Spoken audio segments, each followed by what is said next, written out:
Assalamualaikum warahmatullahi wabarakatuh. Bismillahirrahmanirrahim. Alhamdulillahi rabbil alamin. Wa afdalus salati wa atammu taslimi ala sayyidina Muhammadin wa ala alihi wa sahbihi ajma'in. Rabbi shrah li sadri wa yassir li amri wahlul 'uqdatam min lisani yafqahu qawli. Subhanaka la ilma lana illa ma 'allamtana innaka antal alimul hakim. Allahumma akhrijna min zulumatil wahmi wa akrimna binuril fahmi waftah alaina bima'rifatil ilmi wa sahhil akhlaqana bil hilm waj'alna mimman yastami'una al-qawla fayattabi'una ahsanah. Allahumma ati nufusana taqwaha wa zakkiha anta khairu man zakkaha anta waliyuha wa maulaha. Allahumma arinal haqqa haqqan warzuqna ittiba'ah wa arinal batila batilan warzuqna ijtinabah. Allahumma anfa'na bima 'allamtana wa 'allimna ma yanfa'una wazidna ilma wa huda amama. Alhamdulillah, muslimin muslimat, hadirin hadirat yang saya hormati, moga-moga kita semua dirahmati dan diberkati oleh Allah Subhanahu wa taala. Syukur kehadirat Allah Subhanahu wa taala, pada malam ini insya-Allah kita akan menyambung pengajian kuliah Maghrib bulanan hari Sabtu yang keempat, anjuran Masjid Al-Mukhlisin, yang mana kita menggunakan kitab Masailul Tauhid, masalah-masalah, isu-isu berkaitan dengan tauhid yang disusun oleh guru saya almarhum Tuan Guru Haji Muhammad Saman Kati rahimahullah taala wa nafa'ana bihi wa bi'ulumihi fid dharain amin.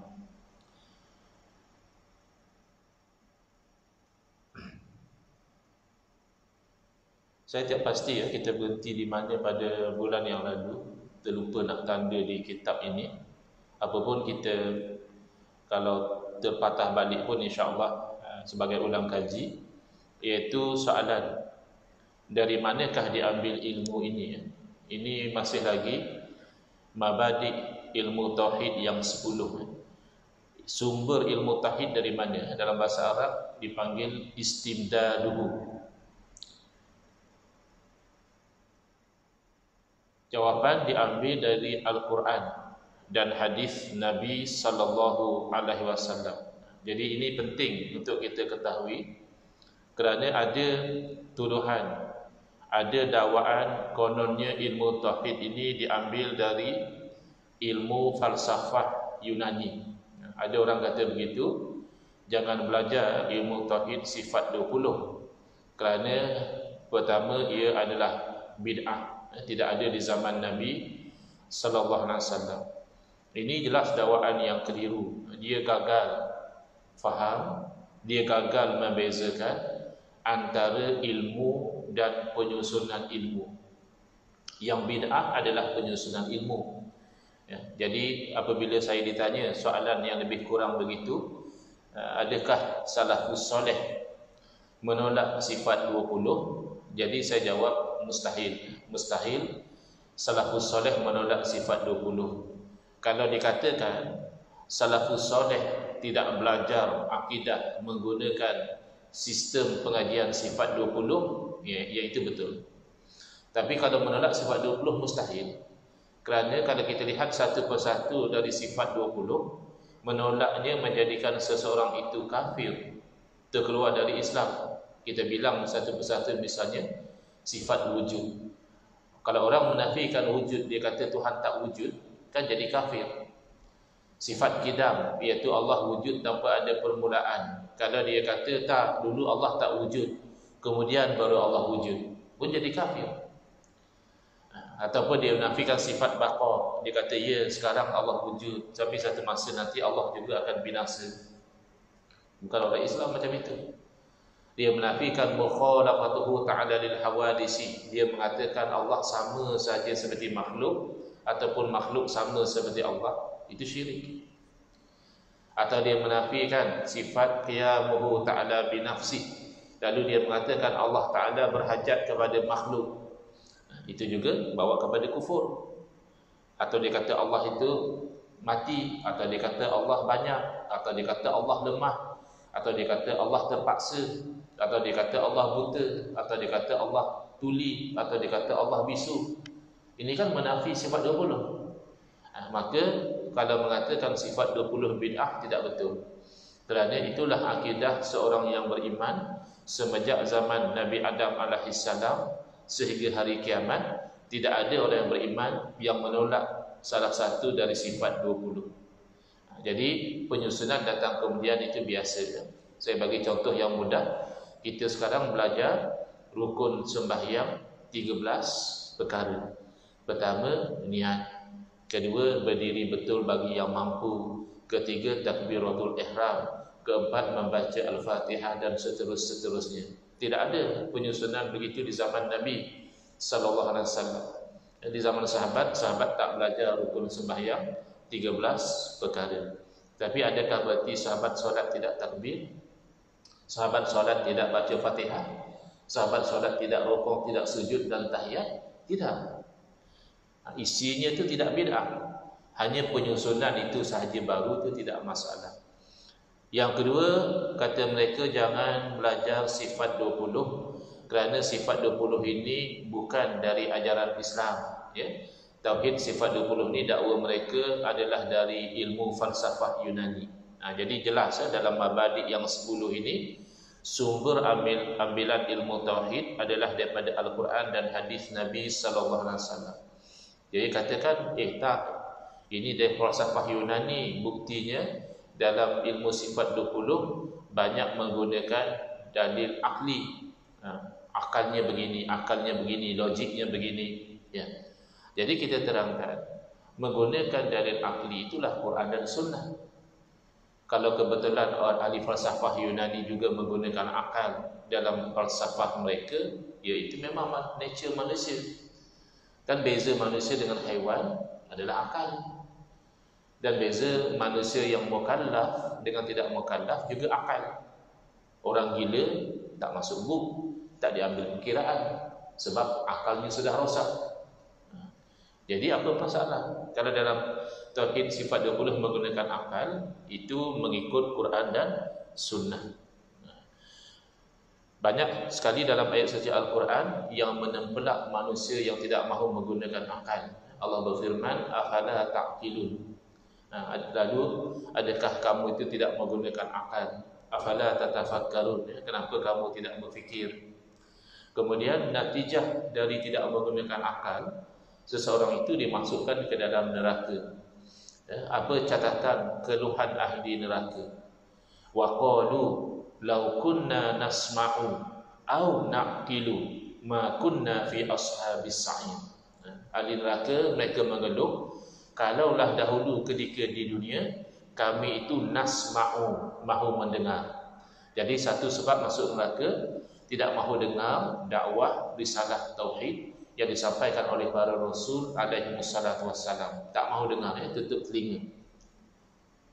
Atau tak tutup telinga pun hatinya tertutup.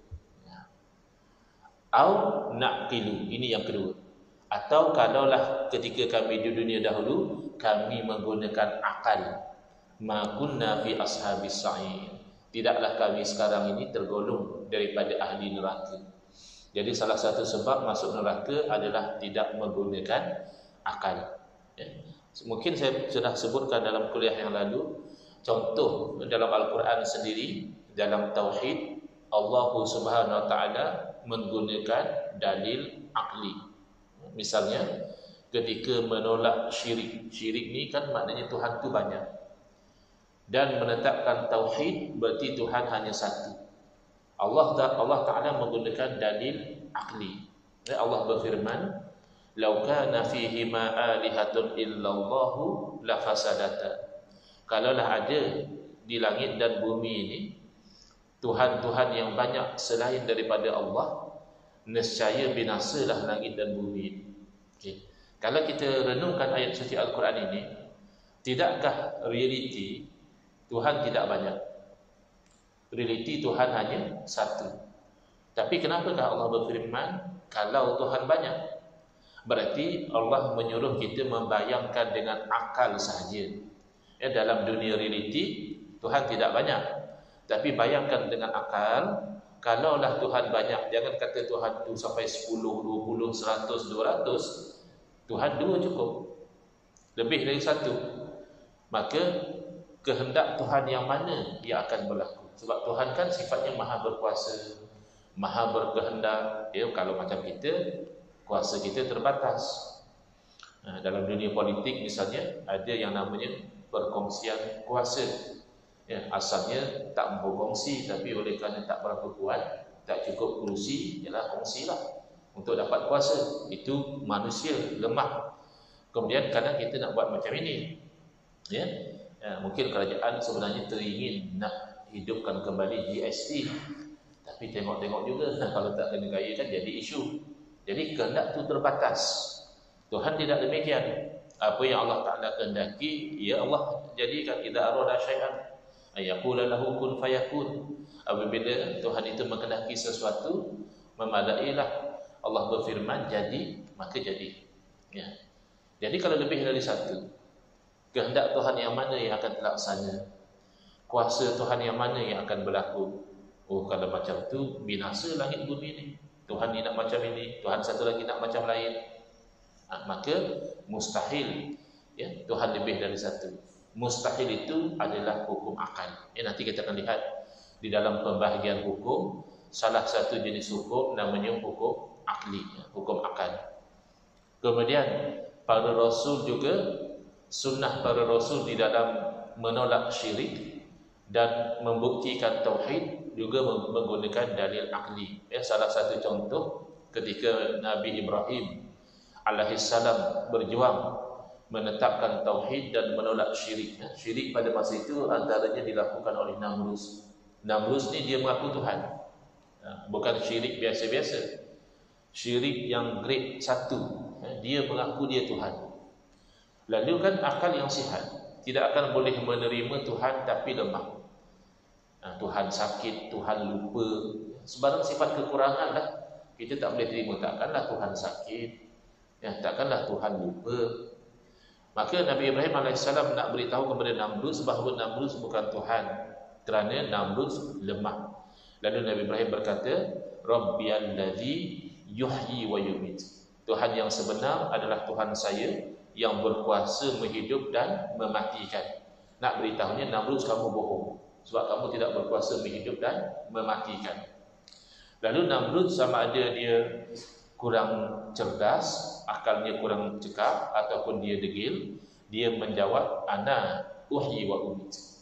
Saya juga berkuasa menghidup dan mematikan. Lalu dua orang tahanan, satu dia bunuh dan satu dia lepaskan. Pada perkiraan logik dia yang sebenarnya tidak logik, yang dia bunuh dia telah matikan, yang dia lepas dia telah hidupkan. Padahal yang dia lepas itu kan sudah hidup lama. Bukan Namrud yang hidupkan. Namrud cuma tak bunuh dia sahaja. Itu bukan namanya menghidupkan. Yang namanya menghidupkan, seekor nyamuk juga Namrud tidak mampu hidupkan.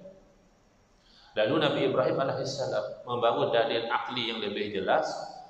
Nabi Ibrahim berkata kepada Namrud, fa inna Allah ya'ti bisyamsi minal masyriq. Sesungguhnya Allah Ta'ala menerbitkan matahari daripada timur. Kalau kamu Tuhan, dan tentu kamu juga berkuasa. Fa'ti biha minal maghrib. Silalah kamu terbitkan matahari dari barat. Jelas Namrud tak mampu. Dia hanya mengaku Tuhan. Dia bukan Tuhan. Jadi jelas juga bahawa sunnah para rasul di dalam akidah menggunakan akal. Jadi kalau orang tolak ilmu tauhid dengan alasan menggunakan akal, tak betul. Dan kalau dia kata daripada ilmu falsafah Yunani, mahu kita tanya kepada dia, ahli falsafah Yunani yang nama apa? Dan dalam kitab mana mengajar sifat 20? Ya, hanya sembang saja. Data tidak ada pun. Ya, ahli falsafah Yunani yang mengajar sifat 20 tak ada. Dan kalau ada lah, for the sake of argument, katalah ada, berarti ada ahli falsafah Yunani yang mengajar dan yakin bahawa Allah wujud tanpa ada permulaan, tanpa ada perakhiran, tak sama seperti makhluk, tidak berhajat kepada yang lain, yang Maha Esa, yang Maha Hidup, yang Maha Mengetahui, yang Maha Melihat, yang Maha Mendengar, yang Maha Berkata-kata. Berarti ahli falsafah Yunani ini beriman. Tapi nak kata apa lagi orang macam ini? Kerana menolak berarti kafir. Jadi ini semua adalah taumahan. Jadi dengan kita belajar mabadi ilmu yang sebelum, antaranya dia dari manakah ambilan ilmu ini, maka kita menjadi yakin, menjadi tenang dengan pengajian ilmu tauhid kita. Soalan, apakah nisbatuhu, bandingan ilmu ini, posisinya di mana? Jawapan, bandingan dengan ilmu yang lain. Kalau kita compare ilmu tauhid dengan ilmu fiqh, dengan ilmu tasawuf, dengan ilmu apa, maka adalah ilmu tauhid ini dialah yang semulia-mulia ilmu dan yang utama sekali. Mahu dituntut terlebih dahulu daripada ilmu-ilmu yang lain. Maknanya priority itu dia top priority. Kenapa? Kerana keadaannya bergantung dengan zat Allah dan zat segala Rasul alaihi wassalatu wassalam. Dan ini kan akidah. Kalau orang itu beribadah sedangkan akidahnya rosak, itu kan ibadahnya tidak diterima. Jadi penting ilmu tauhid ini nombor 1. Soalan, apakah faedahnya ilmu ini? Apa faedah belajar ilmu tauhid? Jawapan, faedahnya ialah mendapat keuntungan yang berkekalan di dunia dan mendapat sebesar-besar anugerah, yakni syurga dan juga redha Allah di akhirat. Untung di dunia, orang kata apa yang untungnya? Adakah bertauhid itu jadi kaya? Adakah bertauhid itu jadi sihat? Ramai je orang yang bertauhid tapi miskin. Ramai saja orang yang bertauhid tapi sakit. Bukan begitu. Untung di dunia ini bermakna tidak terjerumus di dalam kekufuran, kesyirikan dan juga kemaksiatan. Jadi kalaupun dia miskin, kemiskinan dia itu tidak membawa keburukan. Miskin dia miskin yang redha dan sabar. Sakitnya juga sakit orang yang redha dan sabar dengan takdir Allah Subhanahu Wa Taala. Tapi kalau yang kufur, dia sudah rugi di dunia. Kalau dia sihat pun, kesihatan dia dalam kekufuran. Kalau dia kaya pun, kayanya di dalam kesyirikan. Sudah buat apa? Anytime dia meninggal dunia, masiruhu ilan nar. Nanti perjalanannya akan ke neraka. Waliyazubillah.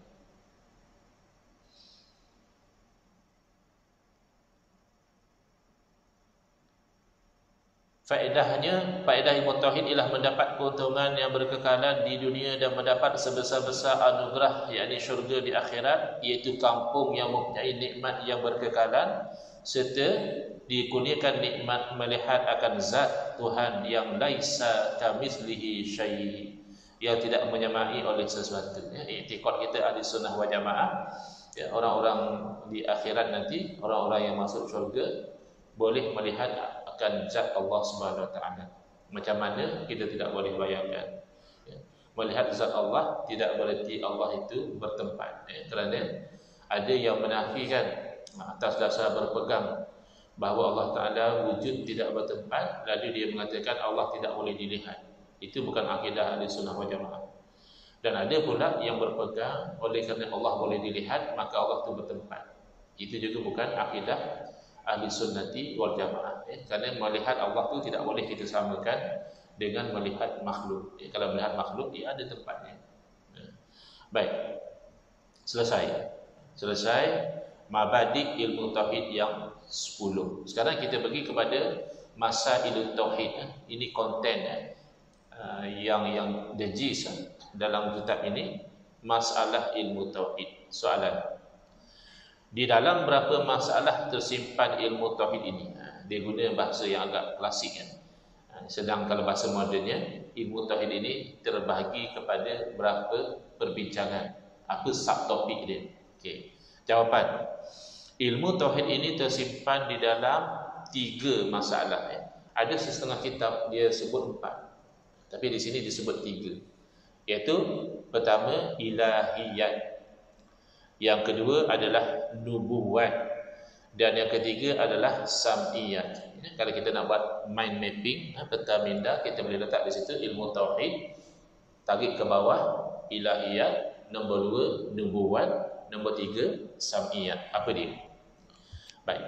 Soalan, yang mana masalah ilahiyat dan yang mana masalah nubuwat dan yang mana dia masalah sam'iyat? Jawapan. Pertama, masalah ilahiyat itu iaitu barang. Maksudnya guna bahasa lama ya. Kalau bahasa moden mungkin iaitu sesuatu. Kalau bahasa Arab ma yata'allaqu, apa yang bergantung dengan Tuhan. Daripada perkataan ilah. Ya, ilah itu Tuhan. Kan dalam syahadah kita sebut asyhadu an la ilaha illallah. Ilah. Jadi ilah maknanya Tuhan. Maka ilahiyat itu iaitu sesuatu perbincangan yang bergantung dengan Tuhan. Daripada sudut mana tu? Bincang tentang Tuhan daripada sudut mana? Daripada barang yang wajib, maknanya daripada sudut sifat yang wajib dan yang mustahil dan yang harus padanya. Wajib, mustahil, harus ni bila kita bincang hukum akal nanti, insya-Allah lebih jelas lagi apa makna wajib, apa makna mustahil dan apa makna harus. Yang kedua, masalah nubuwat daripada an-naba ataupun nabi. Ini bercerita tentang para nabi alaihi wassalatu wassalam. Ilah barang, yakni sesuatu yang bersangkut, yang berkaitan dengan nabi-nabi, iaitu daripada sudut segala yang wajib dan yang mustahil dan yang harus pada hak mereka itu alaihi wassalatu wassalam. Maknanya bila bincang tentang Tuhan, kita akan bincang yang wajib, yang mustahil, yang harus. Bila bincang tentang Nabi juga sama, yang wajib, yang mustahil dan yang harus. Dan yang ketiga, masalah sam'iyat itu. Daripada perkataan apa sam'iyat ini? Sami'a yasma'u, dengar. Ya. Jadi sam'iyat ni sesuatu yang dibangsakan kepada dengar. Maksudnya apa? Iaitu barang, yakni sesuatu yang didengar daripada dalil Quran dan hadis sahaja dan tidak didapati dengan dalil akal. Kalau tentang kewujudan Tuhan, kekuasaan Tuhan, kesempurnaan Tuhan, itu kita boleh faham dengan akal. Tapi ada benda-benda akal tak boleh capai. Seperti bangkit daripada kubur sesudah mati. Sebab akal, dari segi akal, kalau tak bangkit pun dia boleh terima juga. Mati dah tak bangkit-bangkit, boleh jadi. Ya. So macam mana kita tahu lepas mati ada kebangkitan?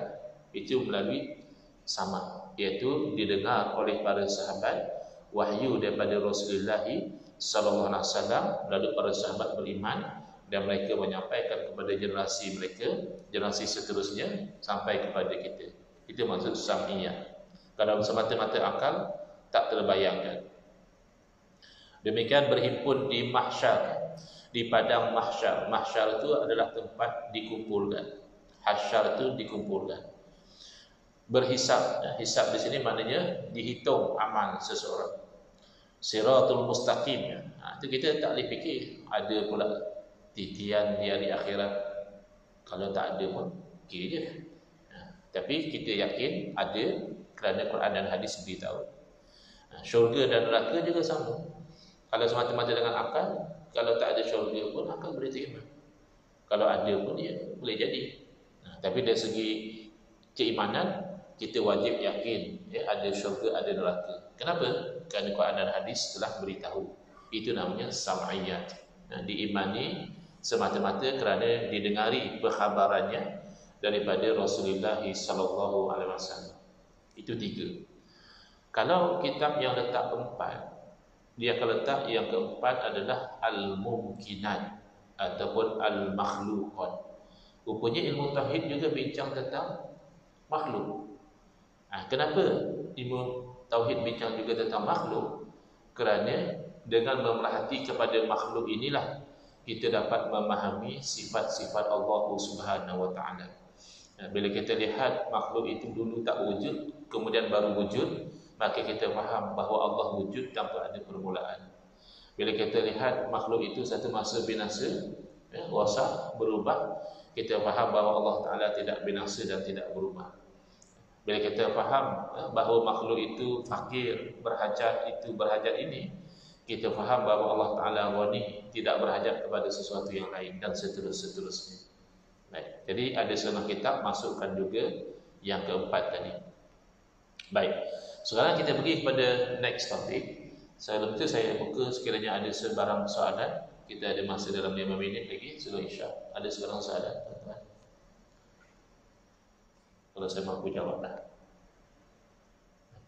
Kalau tak ada, kita move kepada topik seterusnya, iaitu tempat membahaskan makna hukum.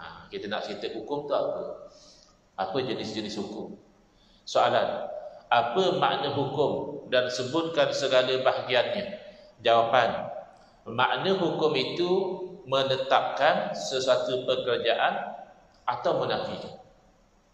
Dalam bahasa Arab, isbatul amri au nafyuhu. Isbat itu maknanya kita menetapkan, kita kata ya. Nafyuhu makna menafikan, kita kata tak. So mengatakan ya atau mengatakan tidak itu namanya hukum dari segi takrifnya. Sebagai contoh, kita kata Muhammad ada. Hukum lah tu. Dari segi bahasa itu hukum. Iaitu kita katakan Muhammad ada ataupun menafikan. Kita kata Muhammad tidak ada. Bukan Muhammad di sini maknanya Nabi Muhammad SAW ya. Ini contoh nama. Atau kita kata malam ni ada kuliah. Ataupun kita kata malam ni tak ada kuliah. Ustaz tak jadi datang. Hujan lebat, ustaz tak jadi datang. So malam ni tak ada kuliah. So kita kata ada kuliah tu dari segi bahasa hukum. Kita kata kuliah tak ada, cancel. Itu juga hukum. Kerana hukum adalah menetapkan atau menafikan. Tapi yang kita nak fokus apa dia? Iaitu menetapkan atau menafikan itu mestilah dengan salah satu daripada 3. Pertama, syarak. Syarak yang menetapkan atau syarak yang menafikan. Contohnya, belum masuk waktu isyak, maka syarak menafikan kewajipan solat isyak. Belum masuk waktu. Nanti dah masuk waktu isyak, maka syarak menetapkan ada kewajipan solat isyak. Kalau tak solat, berdosa. Macam tahu ni, wajib tak wajib, ada wajib tak ada wajib. Syarak yang tetapkan dan syarak yang nafikan. Yang pertama. Yang kedua, adat. Adat ni yang saya perhatikan zaman sekarang, ramai orang sudah tidak faham makna hukum adat. Dia ingat hukum adat ni macam adat Melayu, adat Cina, adat India, adat Terpatih, adat Temenggung. Bukan. Hukum adat kita menetapkan atau menafikan dengan memerhatikan perkaitan antara sebab dan musabbab.